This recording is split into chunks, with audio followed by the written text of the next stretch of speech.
On March 11, 2004, the Madrid train bombings took place. There were 10 bombs placed on 4 different lines that killed 191 people and injured over 18,000 more. The initial reaction was that this was done by the ETA, but it was later confirmed that it was done by an Islamic terrorist group that was loosely linked to Al-Qaeda. 21 people were charged for the events of this crime, but there were 3 main men.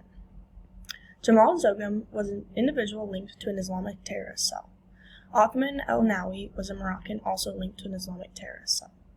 Jose Emilio Suarez Trasores was a Spaniard who supplied the explosive with the knowledge of what they would be used for. These 3 men saw over 42,000 years in prison, while no one else got more than 23 years. Through my research, it is clear that this event divided Spain rather than uniting it. One reason for the division was controversy over the responsibility. Those on the right side of the political spectrum believe that this was done by the ETA.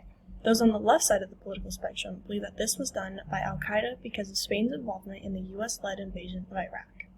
Another reason for the division was consequences. Many people believe that the punishment did not fit the crime, and justice was not served for those who had lost their lives or were impacted by this day. For EU efforts to fight terrorism, the EU created a position called the EU Counterterrorism Coordinator. This person presents policy changes and joins with other member states to fight extremists. This person also works with EU and non-EU countries to share information.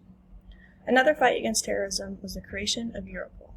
This is a database where countries can share information about known terrorists.